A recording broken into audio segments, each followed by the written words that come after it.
남북 간 군사 긴장을 완화시키고 한반도에서의 실제적인 전쟁 위험을 해소하기 위하여 9.19 군사 합의를 체결한 지 3주년이 됐습니다.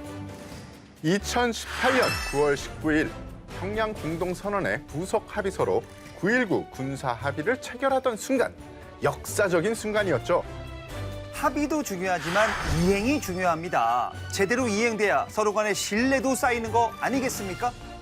네, 오늘 국방포커스에서는 9.19 군사합의 3주년을 맞아 의의와 성과 들여다보고 앞으로의 이행 방안에 대해 얘기 나눠보겠습니다.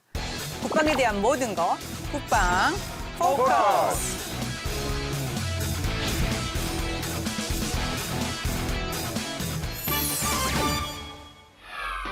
9.19 군사합의를 체결하던 순간, 어제 일처럼 기억이 생생한데요. 벌써 3년이 되었습니다. 그동안 9.19 군사합의 이행을 위해 많은 노력들이 있었습니다. 오늘 하나하나 되짚어 보겠습니다. 함께 얘기 나눌 분들 모셨습니다. 안녕하세요. 네, 각자 자기소개 부탁드리겠습니다. 네, 안녕하십니까. 국방부 대북정책관 조용근 육군 준장입니다.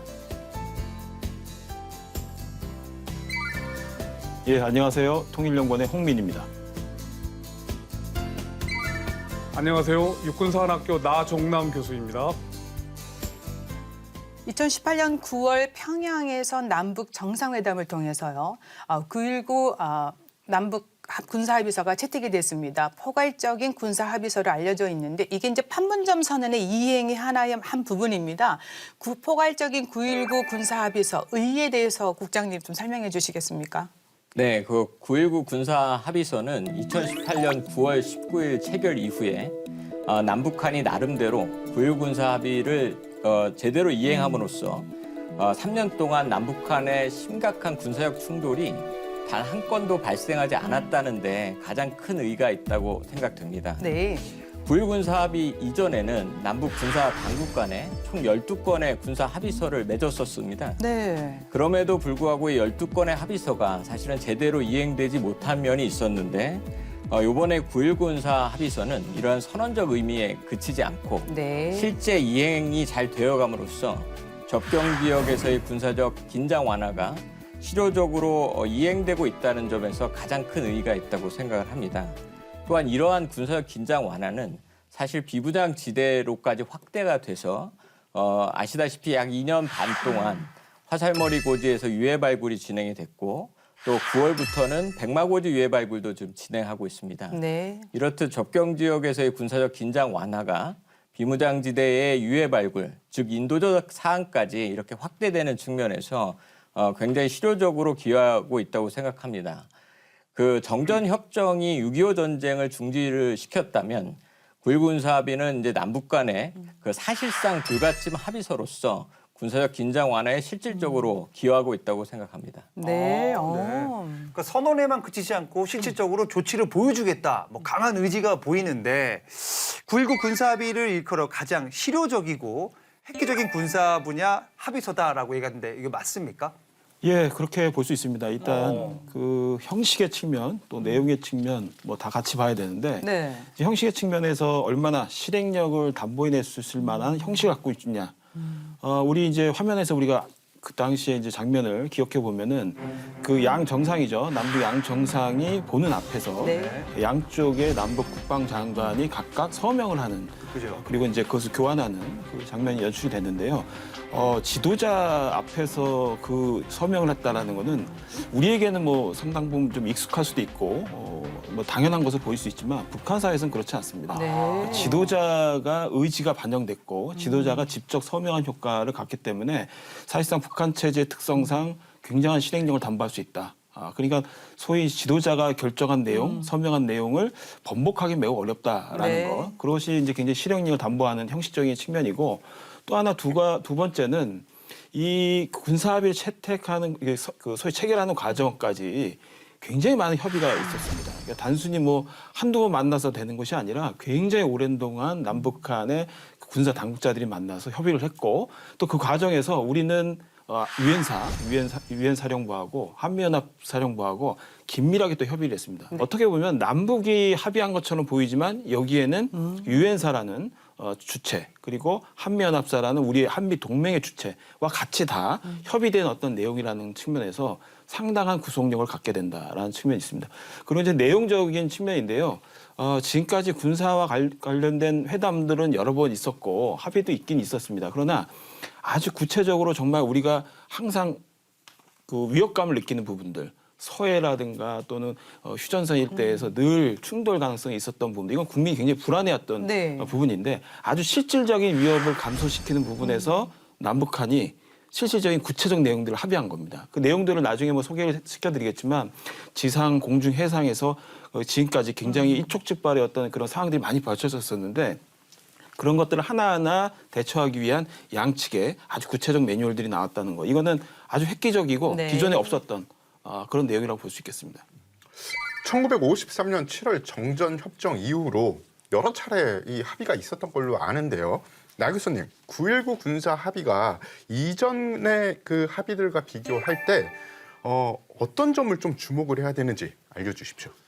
앞서 두 분이 말씀하셨던 대로 12차례 남북 간의 군사 당국 간의 합의가 있었고 또 정전위원회를 통한 몇 차례 합의도 있었습니다. 한반도 평화를 가져오자는 건데 합의가 있었고 논의는 있었지만 구체적으로 이행이 되지 않았다는 게 그 네. 당시의 아쉬움이었고 한계였습니다. 1990년대부터 남북한이 직접 그 군축을 위한 여러 차례 합의를 했었고 이행을 위해 노력했지만 그때도 이루어지지 못했던 것은 많은 아쉬움으로 남았습니다. 그런데 2018년에 9.19 군사 합의를 통해서 당장 실행에 옮길 수 있는 가시적인 효과가 있는 것들에 대한 합의가 이루어졌고 실제로 일부지만 비무장지대 지피가 제거가 됐고 또 화살머리 고지 일대에서 공동 유해 발굴을 위한 시도가 있었고 유해 발굴이 진행이 됐고 하는 과정들은 아주 가시적인 성과가 있다고 저희가 평가를 할 수 있는 것이거든요. 바로 그런 측면에서 그 이전의 합의들과 2018년의 합의는 아주 큰 차이가 있다라고 생각이 됩니다. 네, 9.19 군사합의서 좀 더 들여다보겠습니다. 6개 조항, 또 5개의 부침 문서로 구성된 24쪽 분량의 합의서입니다. 박사님이 조금 더 주요 합의 내용 소개해 주시겠습니까? 예, 그래서 사실 뭐 너무 획기적이고 그 굉장히 구체적 내용을 잘 담고 있기 때문에 하나하나가 다 중요합니다. 근데 일단 그 합의 취지 측면을 좀 볼 필요가 있습니다. 합의 취지에 한반도의 긴장 상태를 완화한다. 그리고 상호 신뢰를 구축한다. 그리고 그것을 통해서 평화를 보장한다. 이게 큰 우산처럼 쓰여져 있습니다. 그 말은 뭐냐면 이것이 그냥 단순히 군사적인 어떤 적대 행위를 일부 방지하기 위한 하나의 어떤 합의를 한다라는 측면을 넘어서서 한반도 평화 프로세스라는 긴 과정을 군사적으로 보장하는 하나의 네. 프로세스가 시작됐다. 이렇게 보시면 될 것 같습니다. 그러니까 굉장히 의미가 크다라고 볼 수 있고요. 합의 내용이 굉장히 많습니다. 합의 내용이 많은데 우선 이제 가장 우리에게 두드러진 부분은 앞서 말씀드린 것처럼 지상, 공중, 해상에서의 우발적 충돌을 방지하기 위한 완충지대를 설정한 부분입니다. 그리고 실제 그 완충지대 설정에 합의한 이후에 신속하게 이 완충지대 설정하는 작업들이 들어갔고 예. 실제 이행이 됐습니다. 그래서 뭐 앞서도 이제 우리 조영국 국장님이 설명하셨지만 그 이후에 실질적인 충돌이 발생하지 않았다는 그 효과. 여기는 이제 우리가 주목해 봐야 되고요. 두 번째는 JSA라고 잘 알고 있는 공동 경비구역이죠. 비무장을 해야 되는 지역입니다. 근데 실제로 비무장되어 있지 않았죠. 근데 실제 이제 비무장하는 이제 합의를 했고 비무장을 실천에 옮겼습니다. 이 부분 굉장히 중요한 부분이고요. 또 이제 감시초소죠. GP라고 얘기하는 시범 철수가 이루어졌습니다. 그래서 11개의 시범 철수가 이루어졌고 GP에 대한 철수가 이루어졌고 당시에 우리가 이제 뉴스 화면을 통해서 봤죠. 네. 남북 군사 담당자들이 상호 GP를 방문해서 실제 철거한 내용들도 확인을 했고요. 그래서 철저하게 그 프로세스로 연결됐다는 것도 굉장히 중요한 작업인 것 같습니다. 그리고 남북이 공동으로 유해를 발굴하는 사업도 역시 진행이 됐습니다. 이 유해 발굴을 위해서 서로의 지역을 옮겨가기 위해서 지뢰 제거라든가 이런 또 협력적인 작업도 했습니다. 그리고 또 한강 하구에 대한 공동 이용 관련해서 서로 수로에 대한 조사도 하고 해도도 만드는 이런 일련의 합의들을 계속 실천에 옮겼죠. 그리고 이제 남북한의 군 통신선이 완전히 복구되는 성과, 그리고 아무래도 이제 남북한이 교류 협력을 향후에 이제 지속한다라면 이것을 군사적으로 보장하는 부분이 굉장히 필요합니다. 왜냐하면 어떻든 육로든 해상이든 간에 계속적으로 왕래가 있어야 되는데 네. 그 부분들을 어떻게 군사적으로 보장하냐 부분도 서로 합의를 했고요. 그다음에 이제 지금 이게 실천은 안 됐지만 상당히 굉장히 중요한 부분이 또 하나가 있습니다. 마지막으로 남북한 군사 공동위원회를 네. 구성해서 이것을 통해서 향후에 뭐 대규모의 군사훈련과 관련된 부분들 제반의 어떤 군사 문제들 협의하겠다라고 했는데 아직 구성되지 않은 실행이 아직 옮겨지지는 않았지만 이후에 만약에 이 군사 합의를 후속적으로 더 지속하고 확대해 나간다면은 이제 남북 군사 공동위원회를 통해서 그것이 아마 논의가 가능하지 않을까라는 생각이 듭니다. 협상에 국장님이 직접 참여하신 걸로 알고 있는데요. 이 6개 조항 모두 심혈을 기울여서 이 합의를 돌출해 내셨겠지만 그 중에서도 가장 신경 쓰셨던 그런 조항이 있다면 어떤 걸까요? 예, 제가 그때 남북 군사 실무회담 수석 대표로 참여해서 지금 기억이 나는 게 아침 10시에 들어가서 그 다음 날 새벽 3시 반에 17시간을 17시간. 마라톤을 하면서 네. 협상을 했습니다. 이번 9.1 군사 합의에 가장 심혈을 기울였던 것은 과거에 이제 합의서들이 좀 선언적 내용이 많다 보니까 이번에는 실제적으로 이행되는 것이 가장 중요하다. 그래서 그 부분에 대해서 남북한이 굉장히 심혈을 기울여서 토론을 했습니다.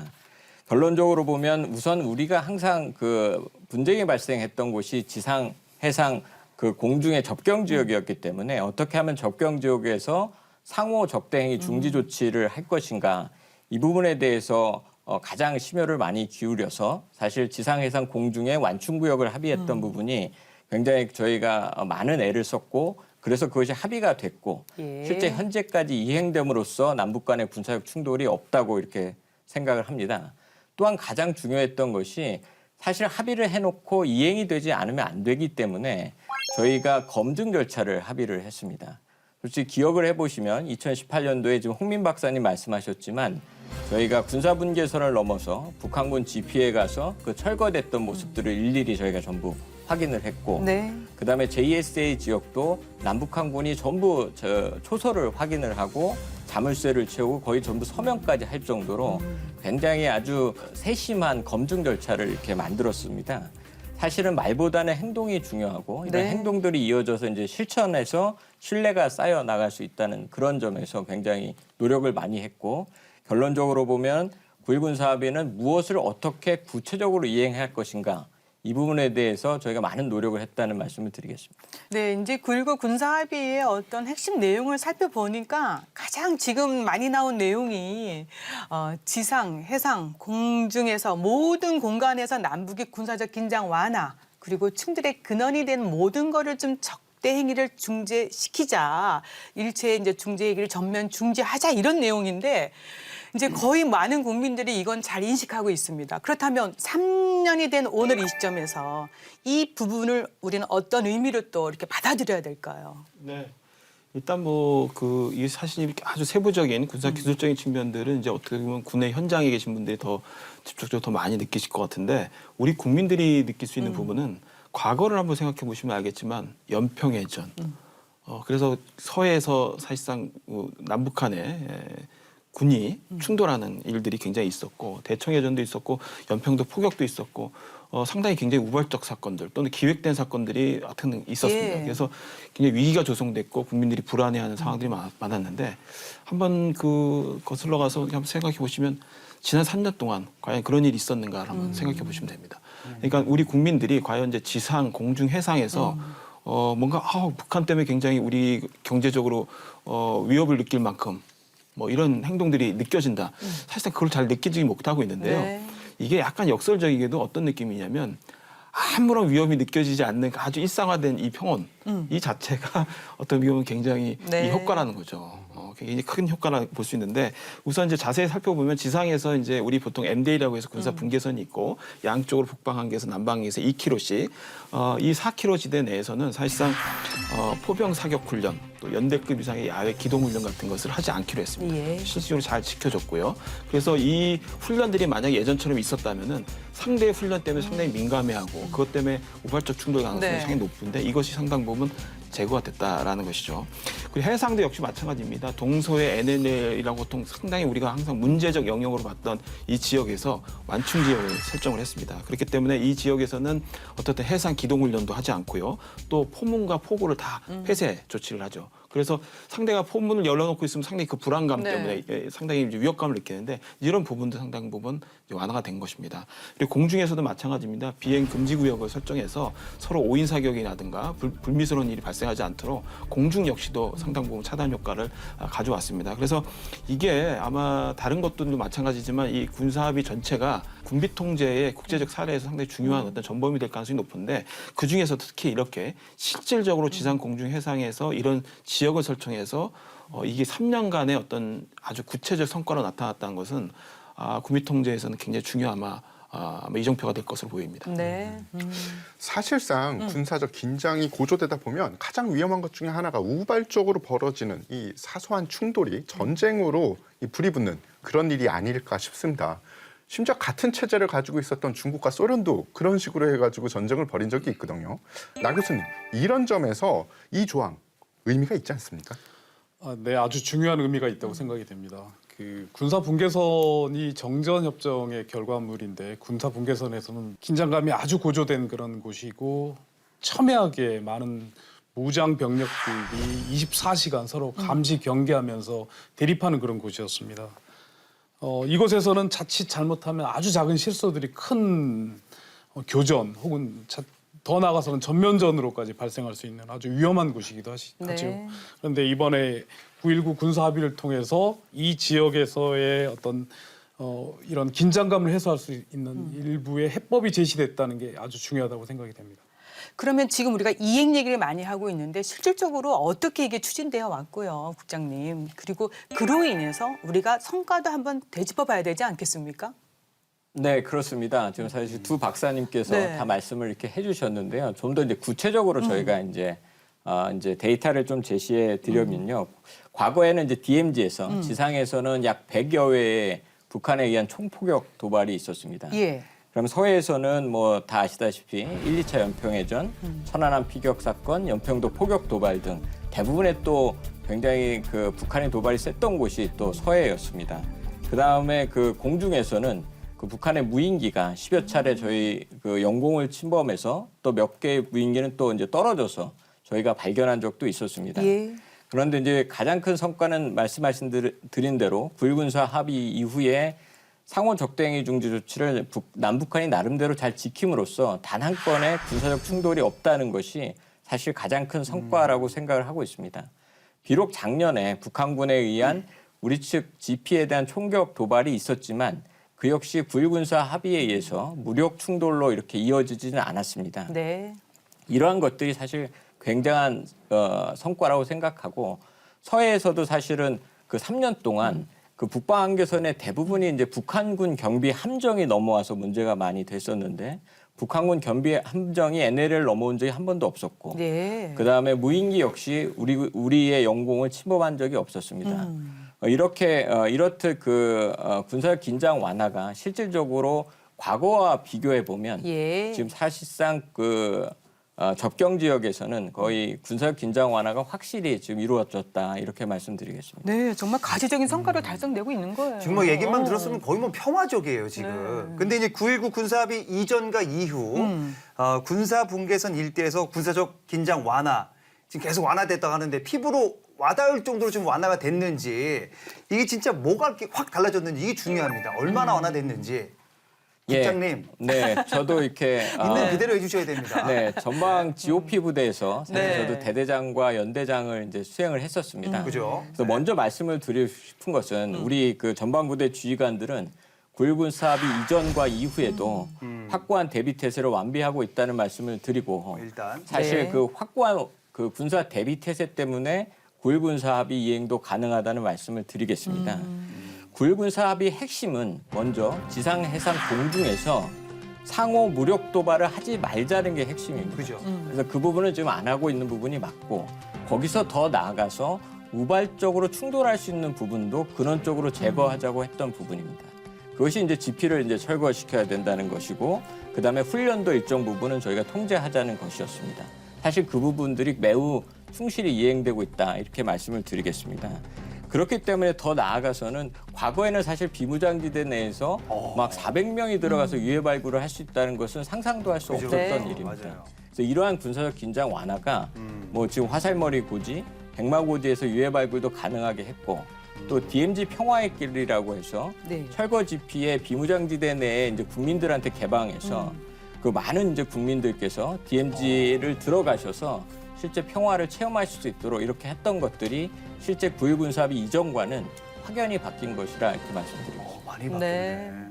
자, 그런데 우리가 육상 얘기를 하지만 또 해상 지역도 만만치가 않습니다. 서해의 북방 한계선 NLL에서도 우리가 이제 평화 수역을 유지하기로 했는데 이 부분도 잘 지켜주고 있지 않습니까, 박사님? 예, 그렇습니다. 그래서 우선 이제 군사 합의의 그 전문 내용 중에 3조에 해당되는 내용인데요. 남과 북이 서해 북방 한계선 일대를 평화 수역으로 만들고 우반적인 군사 충돌을 방지하면서 안전한 어로 활동을 보장하고 네. 거기에 대한 군사적 대책을 취한다 이렇게 이제 합의를 했거든요. 그래서 이 합의에 따라서 시범적인 공동 어로 구역을 또 설정을 했습니다. 그래서 이 안에서는 이제 나름대로 어로 활동을 보장해 준 것은 물론이고 불법 어로를 차단하는 부분도 있습니다. 그래서 중국 어선들이 들어오는 부분이라든가 이런 부분들은 서로 협조하는 부분들 네. 이런 것도 있습니다. 그래서 우리가 알고 있는 서해 5도라고 보통 얘기하죠. 백령도, 대청도, 소청도, 연평도, 소영편도. 사실 이 지역은 과거에는 군사적으로 항상 위협이 고조됐던 지역이고 특히 이제 5월에 뭐 꽃게잡이철이라든가 이럴 때는 항상 그런 위협이 증대됐던 지역입니다. 네. 근데 일단 3년 동안 그런 이제 일종의 꽃게잡이철을 우려하지 않을 정도로 이 지역이 상당히 평화적인 지역으로 어로 활동이 보장될 수 있는 지역으로 바뀌었다는 것. 굉장히 큰 성과로 볼 수 있겠습니다. 네. 9.19 군사 합의 이후에 해상에서 군사적 긴장이 획기적으로 완화됐다라고 들었는데 커다란 성과임은 분명한데요. 그냥 말로만 들으면 감이 잘 안 옵니다.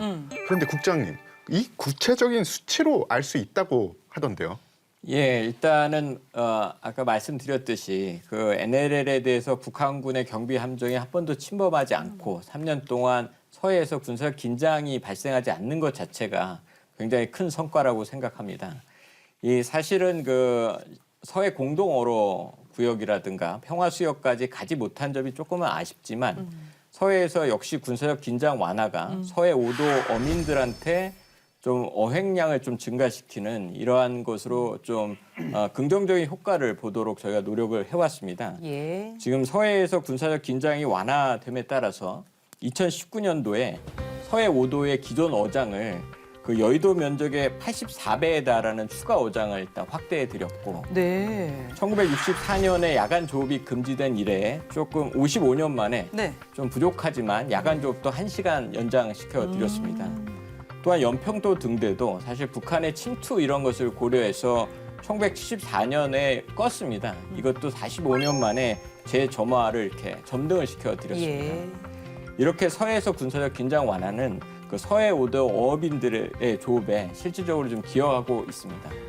네네. 네. 저는 그 9.19 군사합의 내용 중에 이 부분이 참 저는 좀 약간 눈에 띄는데 어떤 부분?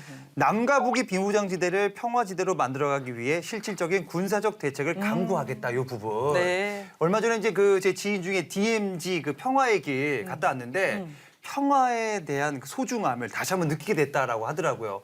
실제로 이제 뭐 가시적인 성과도 있었는지 궁금합니다, 국장님. 예, 지금 이제 국민들께서 그 비무장지대를 가실 수 있는 곳은 DMZ 평화의 길하고 JSA 이제 두 군데입니다. 네. 조금 배경을 말씀을 드리면 네. 6.25 전쟁이 끝나고 정전협정을 체결 당시에 군사분계선으로 남북한이 약 2km씩을 물러서서 그 지역을 이제 실질적인 비무장지대로 만들기로 했습니다. 그런데도 불구하고 약 70년이 지나면서 많은 지피와 또 이런 무장들이 들어가면서 사실상 중무장지대로 변했습니다. 네. 그래서 이번에 남북한이 9.19 군사 합의를 통해서 그 안에 있던 모든 지피들을 철수하기로 일단 합의를 했고 우선적으로는 시범적으로 약 11개 지피에 대해서 철거하기로 합의를 했던 것입니다. 그래서 11개 지피를 사실상 2018년도에 전부 철거를 하였습니다.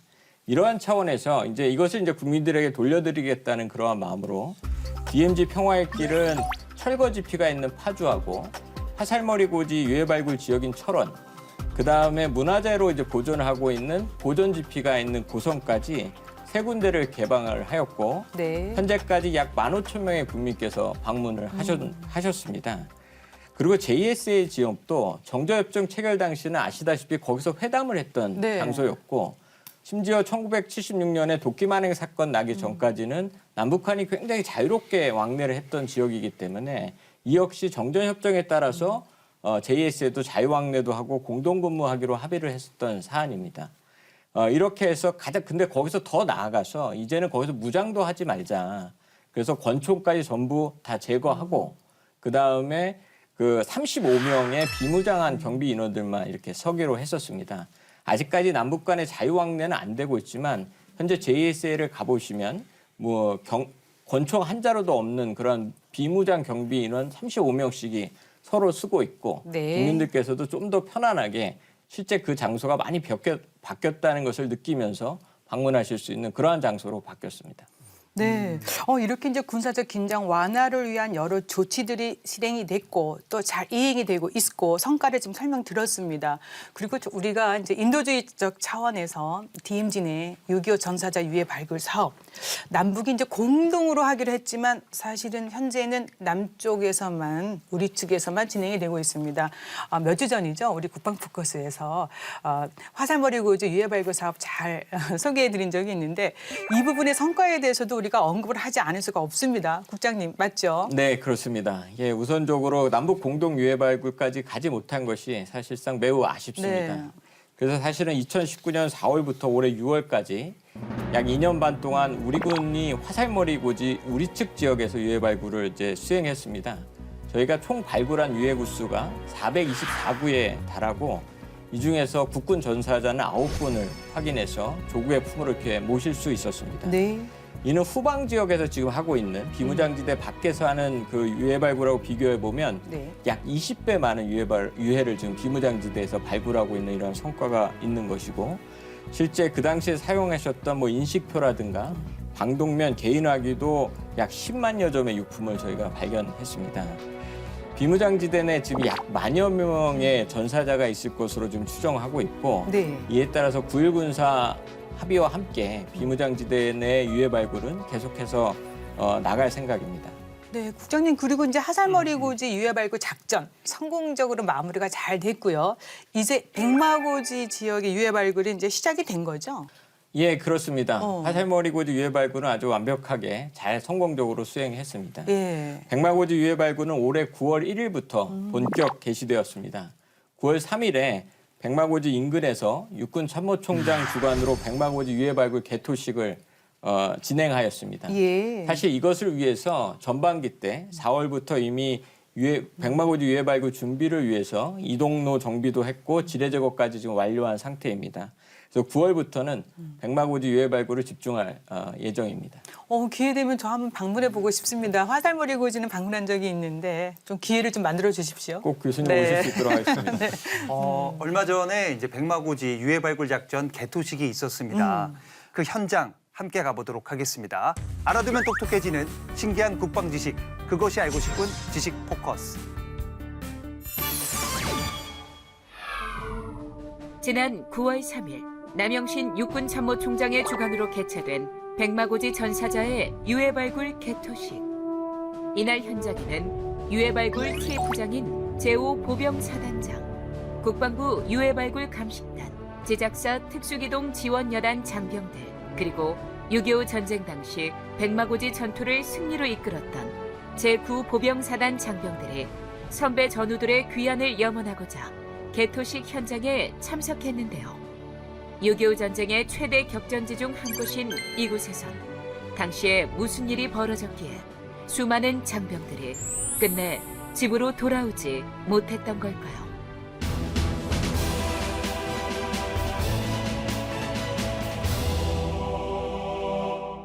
전우의 시체를 넘고 앞으로 전진해야만 했던 6.25 전쟁터.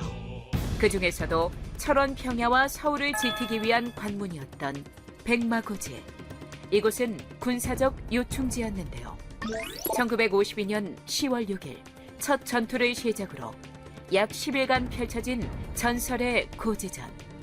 당시에 쏟아진 포탄만 27만여 발, 중국군 사상자와 포로만 1만여 명, 국군 사상자 약 3,500명, 지금까지 확인된 전사자와 실종자 960명, 6.25 전쟁 전투 중 최대 규모의 희생자입니다. 이 중에는 우리를 돕기 위해 참전한 미국, 벨기에, 룩셈부르크의 장병들도 포함된 것으로 추정되고 있는데요.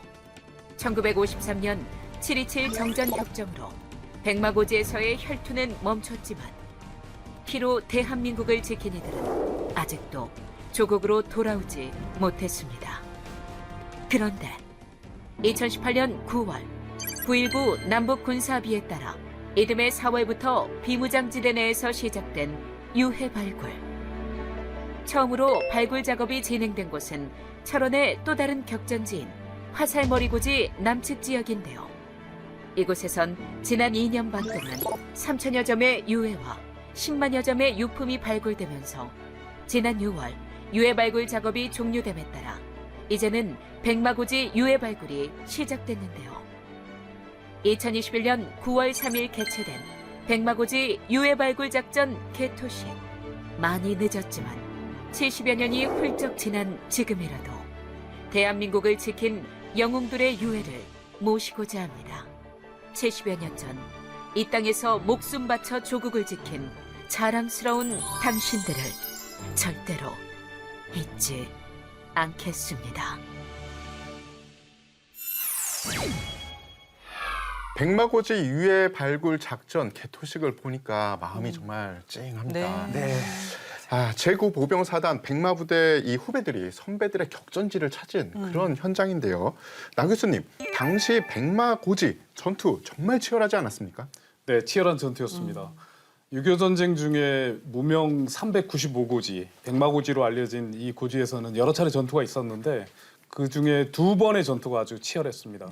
첫 번째 전투는 1951년 11월 달에 국군 제9사단이 미군으로부터 백마고지와 화살머리고지 지역을 물려받고 이 두 고지를 점령하는 과정에서 아주 치열한 전투가 벌어졌고요. 네. 두 번째 치열한 전투는 1952년 10월 달에 약 10일 동안 정상이 395고지인데 그 정상의 주인이 7번이나 바뀔 정도로 양측에서 아주 치열하게 싸웠던 이 전투가 바로 백마고지입니다. 제가 생각하기에 이 고지가 이 6.25 전쟁 후반기에 있었던 고지 쟁탈전과 달리 유명해진 이유가 바로 몇 가지가 있는데요. 첫째는 작전 기간이 아주 길었습니다. 네. 열흘이 넘었고요. 또 양측에서 사용한 포탄이라든가 실탄의 양이 비교할 수 없을 정도로 많습니다. 그리고 많은 사상자가 발생했고 이런 측면에서 백마고지 전투는 아까 말씀하셨던 대로 아주 치열한 그런 전투였다고 생각이 됩니다. 네. 이제 백마고지 지역에 유해 발굴 사업이 진행이 되는데 그 이유는 정말 알 수 있을 것 같습니다. 그렇지만 국장님께서 조금 더 우리가 이 지역을 왜 유해 발굴을 해야 되는지 말씀해 주시겠습니까? 예, 말씀드렸듯이 일단 비무장지대 내에는 약 40여 명의 국군 전사자가 있을 것으로 추정하고 있습니다. 일단 백마고지는 지금 나종남 교수님 말씀하셨듯이 가장 그 치열했던 전투 현장의 한 곳입니다. 이에 따라서 굉장히 많은 전사자가 사실상 묻혀 계실 것으로 예상하고 있습니다. 또한 백마고지는 지형적으로는 화살머리 고지와 인접해 있기 때문에 네. 우리 군에서 작전하기도 유해 발굴 작전하기도 용이한 면이 있었고 또한 백마고지가 국군 구사단이 싸웠던 화살머리 고지와 같이 동일 전투 지역이라는 이러한 점도 고려하였습니다. 나 교수님, 이번 백마고지 유해 발굴 작전에 많은 도움을 주실 수 있을 것 같은데요. 지난번 화살머리 고지 유해 발굴 작전과 비교를 해볼 때 이번 백마고지 유해 발굴 작전, 효과적으로 작전을 진행하기 위해서는 어떤 점을 좀 유의를 해야 될까요?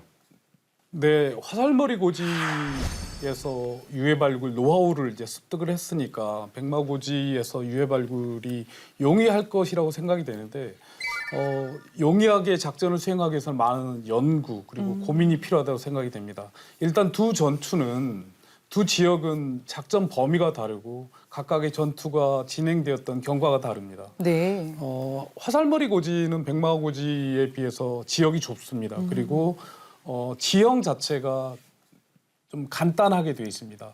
양쪽에 높은 고지 그리고 중앙에 조그만 고지를 두고 능선 위주로 아주 단순한 지형에서 전투가 벌어졌다면 백마고지는 중앙에 395고지를 중심으로 중앙 능선이 앞뒤로 2km씩 발달돼 있고 양쪽으로 보조 능선과 계곡이 발달돼 있는 그래서 백마고지가 화살머리 고지에 비해서 약 3배 정도 넓은 지역입니다. 네. 그리고 지역이 넓다 보니까 다양한 형태의 전투가 벌어졌습니다.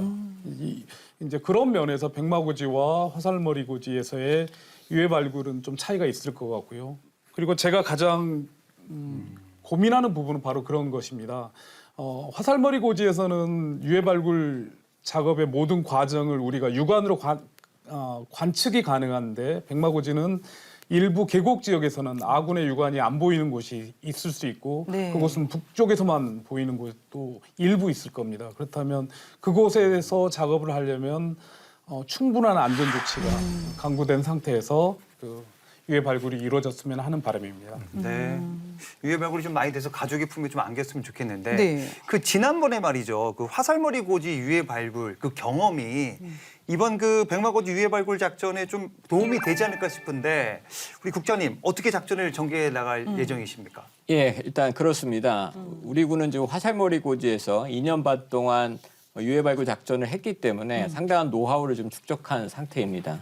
또 결론적으로 백마고지와 그 화살머리 고지는 인접해 있기 때문에 백마고지 유해 발굴은 사실상 화살머리 고지에 있는 인원과 장비들을 그대로 이동시켜서 백마고지에서 유해 발굴을 할 예정입니다. 예. 그 현재 백마고지 유해 발굴 TF장은 오사단장이 하고 계신데 이분 역시 그 화살머리 고지 유해 발굴 TF장을 하셨던 분이시기 때문에 네. 이번에 백마고지 유해 발굴을 하면서 큰 무리 없이 진행될 것으로 예상하고 있습니다. 네. 이제 반드시 가족의 품으로 돌려보내는 일, 우리의 또 책무 아니겠습니까? 그럼요. 네. 그런데 이제 신원 확인이 또 필수적일 텐데 이런 부분이 지난번에도 우리가 강조드렸지만 그렇게 쉬운 작업은 아니더라고요. 이런 부분은 국장님 어떻게 하실 예정이십니까? 예, 우리 군이 네. 지난 2000년부터 그 6.25 전사자 유해 발굴 사업을 진행한 이래 지금까지 전 후방 지역에서 약 만여 구의 유해를 발견했습니다. 예. 그럼에도 불구하고 안타깝게 현재 국군 전사자로 신원이 확인된 사례는 약 160여 구에 불과합니다. 일례로 지난 2년 반 동안 비무장지대 화살머리 고지에서 발견한 유해도 총 424구에 이르는데 네. 이 중에서 국군 전사자는 9분만 사실 신원이 확인될 수 있었습니다. 신원을 확인을 위해서는 무엇보다도 가족들의 유전자 시료가 반드시 필요합니다. 6.25 전사자 유가족들이 전부 노령화되고 있는 상황에서 국가 차원에서도 다양한 캠페인들을 지금 벌이고 있는 그러한 실정입니다. 실제 DMZ 내 격정 지역 있잖아요. 여기는 현장이 그대로 이제 보존되어 있기 때문에 완전 유해로 발견될 가능성이 높다라고 들었습니다, 교수님. 그렇다면은 신원 확인이 좀 유리한 부분이 있지 않을까 싶은데요. 어떻습니까? 네, 그렇습니다. 1950년 10월 백마고지 고지 전투에서 우리 국군의 인명 손실은 기록에 의하면 3,412명입니다. 이 중에 전사자가 505명이고 실종자가 391명에 달합니다. 그런데 아까 말씀드렸던 것처럼 전투 중에 발생한 전사자들은 임시로 감회장을 하는데 전투가 끝나고 이들을 후방으로 후송하거나 혹은 정전이 끝나고 후송이 되지 않았다면 그 지점에 계속 남아 있을 가능성이 많고요. 그런 경우에는 아까 말씀하셨던 대로 완전 유해를 저희가 기대를 할 수 있고 그 경우에 그들의 신원을 더 쉽게 확인할 수 있을 것이라고 생각됩니다. 그런데 제가 이번 백마고지 유해 발굴에서 기대하는 바로는 이 391명의 실종자들입니다. 실종자로 처리되는 경우는 미확인 전사자가 많거든요. 네. 그런 경우에는 기록에는 남아 있지만 사실 실종자로 처리가 되다 보니까 행방을 모르는 경우가 많았는데 이번 유해 발굴 작전에서는 이분들 그러니까 미확인 전사자들 실종자로 처리된 분들이 조금 많이 확인이 됐으면 하는 바람입니다. 네, 정말 그렇게 됐으면 좋겠습니다. 교수님, 전사자 유해 발굴도 중요하지만 더 중요한 거지 그 이제 유해의 어떤 신원 확인 감시 과정 아니겠습니까? 네. 전사자 유해는 발굴이 됐는데 그리운 가족의 품으로 못 들어가는 이유가 바로 신원 확인이 잘 안 되기 때문입니다. 그래서요 유전자 감식을 위한 유가족 시료 채취 이거 어렵습니까? 쉽습니까? 많은 분들이 DNA 시료 채취에 참가한다면 그 많은 현재 이미 발굴된 그리고 앞으로 발굴할 유해들을 가족의 품으로 돌려보낼 수 있다고 생각이 됩니다. 특히 백마고지 전투인 경우에는 국군 제9사단, 국군 제2사단 그리고 포병 지원에 참가했었던 51, 52 포병대대에 참전했던 참전자의 가족들, 유가족들 이런 분들이 DNA 시료 채취에 참가하신다면 앞으로 발굴될 수많은 유해가 발굴될 것으로 기대가 되는데 우리 국군 유해 발굴단이 가지고 있는 노하우에 따라서 네. 감식이 이루어지고 DNA가 확인이 되면 많은 분들이 가족의 품으로 돌아갈 수 있을 것으로 기대합니다. 그래서 제가 우리 국민 여러분들에게 좀 이걸 좀 알려드리려고 예. 적어왔습니다. 잘 들으셔야 됩니다. 유해 소재 제보나 유가족 시료 채취 참여 문의는요. 국방부 유해 발굴 감식단 대표 전화 1577-5625 1577-5625로 하시면 되겠습니다. 특히 유전자 시료 제공으로 전사자 유해의 신원이 확인될 경우 심사를 통해서 최대 1,000만 원의 포상금을 지급한다고 합니다. 지금 요 아래로 좀 나가고 있죠? 네, 요 길로 자세히 보시고 많이들 좀 참여해 주시면 좋을 것 같습니다. 저도 한번 빨리 참여를 해봐야 될 것 같습니다. 네. 네. 네, 얘기를 들어보니까 DMZ 내 그 유해 발굴 사업을 통해서 우리 국군 전사자 유해 발굴뿐만 아니라 유엔군 전사자 유해 그리고 중국군 또 북한군 유해까지 지금 발굴이 되고 있습니다. 인도주의적 차원에서 또 PR을 우리가 구별하지 않고 DMZ 내 유해 발굴 사업은 꼭 필요한데 그런데 역시 이제 백마고지 이 유해 발굴 사업을 통해서 남북이 공동으로 좀 진행되는 그날 정말 염원해보고 싶은데 홍민 박사님 좀 강조해 주세요. 네. 예, 그렇습니다. 워낙 이제 유해 발굴 자체가 지리적 여건이라든가 기술적 측면에서 지뢰 제거라든가 협력해야 될 부분들이 굉장히 많습니다. 그래서 당연히 남북한이 협력을 해야 되는 거는 당연한 것이고, 좀 더 큰 차원에서도 이제 북한이 좀 인식해야 될 게 있습니다. 뭐냐면 이게 이제 앞서 여러 말씀을 통해서 얘기했지만, 연합군에 소속됐던 다양한 출신의 군인들의 유해들이 나오고 있습니다. 그렇기 때문에 이게 국제적인 어떤 규범, 소위 인도주의라는 국제적인 규범 차원에서 봤을 때 북한이 좀 더 정상적 국가로서 국제적으로 인식을 좀 바꾸겠다라면은 이런 인도주의적 차원에서의 국제 규범을 잘 따르고 또 그 부분에 대해서 협력하는 모습을 보여주는 게 국가 이미지 쇄신에 굉장히 중요합니다. 또 하나는 이제 분단, 치유, 민족 화해 측면에서 반드시 협력이 필요하다는 부분입니다. 어떻든 서로 민족 상잔의 어떤 그런 전쟁이었고, 그래서 서로 죽이는 그런 전쟁이었기 때문에 상처를 굉장히 많이 받았고, 또 지금도 그 분단의 상처는 계속 남아있죠. 네. 가족사 내내 거의 모든 곳에 이런 분단의 흔적들이 남아있는데, 어떻든 이런 상징적인 유해 발굴의 어떤 공동사업을 통해서 서로 싸웠던 민족에 대한 어떤 화해, 치유 이런 것들을 좀 더 많이 알리고 네. 그것이 어떻든 남남 갈등 해소에도 상당히 도움이 될 것이다 이렇게 봅니다. 우리 박사님 말씀 들으니까 정말 분단의 치유를 위한 하나의 과정이기도 한 것 같습니다. 북한 또 응답을 빨리 해와줬으면 좋겠습니다. 네. 맞습니다. 현재까지는 남측에서 유해 발굴을 진행을 해왔는데요. 하루빨리 북한도 이 협력을 해서 이 남북 공동 유해 발굴이 추진이 됐으면 좋겠습니다. 국장님, 국방부의 남북 공동 유해 발굴에 대한 준비 어느 정도 준비가 돼 있나요? 네, 우선 남북 공동 유해 발굴은 9.19 군사 합의에 따라서 화살머리 고지에서 이루어질 것입니다. 우리 군은 일단 북한이 호응해 온다면 언제라도 바로 시작할 수 있도록 재반 준비를 지금 완료한 상태입니다. 예. 지난 6월에 화살머리 고지에서 유해 발굴을 지금 완료했음에도 불구하고 국방부 유해 발굴 감식단과 유관부처와 함께 남북 공동 유해 발굴을 지속해 마련 중에 있고, 유해 발굴 예상 지역에 대한 현장 탐사라든가 화살머리 고지 시설물 보수, 그다음에 발굴 병력 등 실무 교육 등을 계속 지금 시행하고 있습니다. 네. 9.19 군사합의의 그 조숙한 이행을 통해서 한반도의 평화가 정착되기를 또 기원해 보면서 이제 앞으로 이제 9.19 군사합의가 또 잘 이행되기 위해서는 또 필요한 일이 있을 겁니다. 무엇을 더 하면 좋을지 또 다짐, 당부 말씀 듣는 시간 갖도록 하겠습니다. 우선 나 교수님. 네.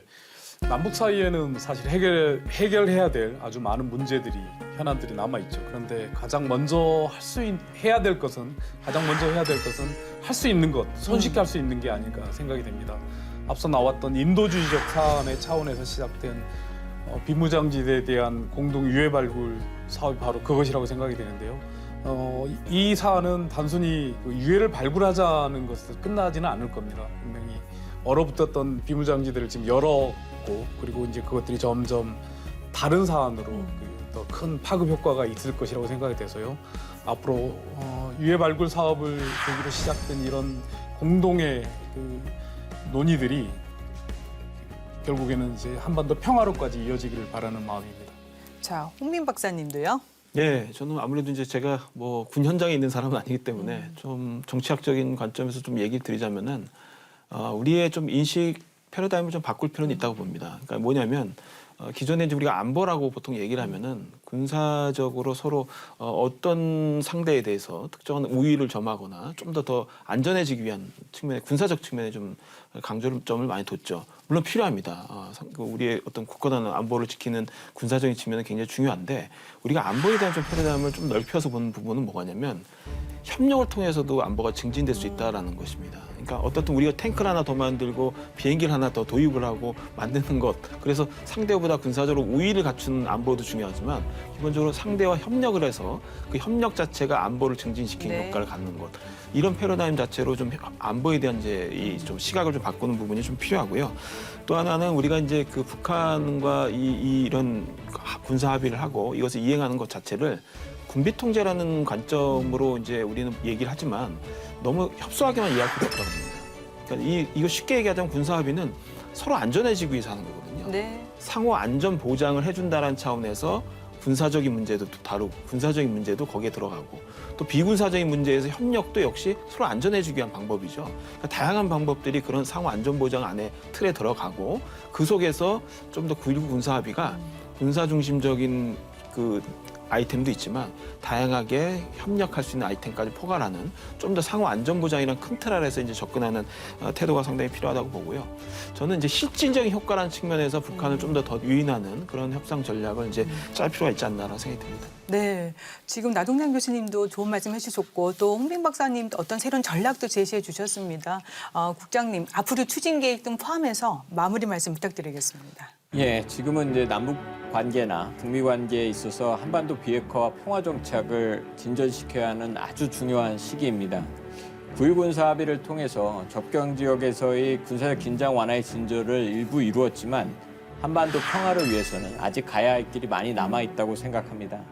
향후 북한이 호응해 온다면 확고한 군사 대비 태세를 유지한 가운데 한반도에서의 전쟁 위협을 근원적으로 제거하기 위해서 남북 군사 공동위원회 구성 및 운영, 그다음 남북 공동 유해 발굴, JS 자유왕래 등 9.19 군사 합의에 명시된 공동 이행 사안에 대해서도 적극 추진해 나갈 예정입니다.